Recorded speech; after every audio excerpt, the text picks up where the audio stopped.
চুরির ঘটনা ঘটল গৌড় এক্সপ্রেসে। চুরির ঘটনা ঘটল গৌড় এক্সপ্রেসের 2 টায়ার কামরাতে। কলকাতা থেকে মালদা ফেরার পথে এক চিকিৎসক সহ 6 জন যাত্রীর মোবাইল সহ বিভিন্ন নথি চুরির অভিযোগ উঠল গৌড় এক্সপ্রেসে। গৌড় এক্সপ্রেসে চেপে কলকাতা থেকে মালদা ফিরছিলেন যাত্রীরা।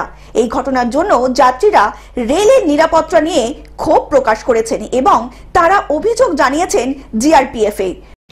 আমরা কালকে রাতের বেলা গৌড় এক্সপ্রেস থেকে উঠেছি। গৌড় এক্সপ্রেস থেকে আসার সময় সকালবেলা আজকে যখন ঘুম থেকে উঠেছি তখন আমার মিসেস বললেন যে ব্যাগটা আর পাচ্ছে না।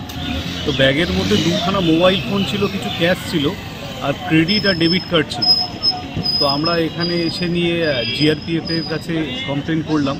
তো তখন পর্যন্ত মোবাইলটা তো সুইচ অন ছিল, তো ওনারা সাথে সাথে ট্র্যাকিংয়ে দিলেন, তারপর থেকেই নো নেটওয়ার্ক কাভারেজের মধ্যে চলে গেল। ঠিক আছে, যাই হোক আমরা ডায়েরি করেছি, ওনারা বলেছেন দেখবেন ব্যাপারটা। ঠিক আছে, তার মধ্যে আমরা রেল মদতেও অ্যাপ্লাই করেছিলাম, তো ওখান থেকেও ফোন করেছে, এখন সেখানেই ঢুকবো আরপিএফের অফিসে।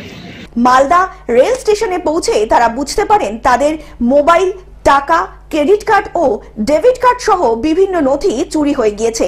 রেলের নিরাপত্তা নিয়ে প্রশ্ন তুলছেন যাত্রীরা। আমরা গতকাল গৌড় এক্সপ্রেসে কলকাতা থেকে মালদা আসছিলাম, আর হচ্ছে A2-তে ছিলাম, আমরা AC2 টায়ার A2 কামরাতে ছিলাম। তো রাত্রি 3টা 3:15 পর্যন্ত আমি জেগেই ছিলাম। টয়লেট থেকে আসার পর শুয়েছি, তখন দেখলাম যে বেশ কিছু লোকজন উঠলো।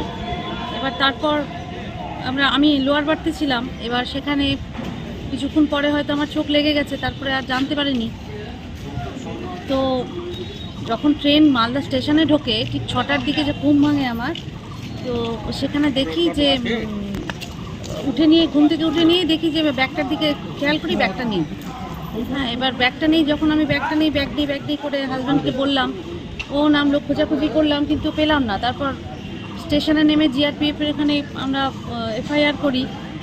আর যখন এফআইআর করতে যাই তখন দেখি আমাদের সাথে সাথে আরও 6-7 জন, তাদেরও একই রকমভাবে, কারোর হ্যান্ডব্যাগ, কারোর মোবাইল, একজনের তো ব্যাগ থেকে মোবাইলটা নিয়ে ডাস্টবিনের মধ্যে ব্যাগটা রেখে দিয়ে চলে গেছেন, কারোর বড় ব্যাগ, ল্যাপটপ এসব মিসিং।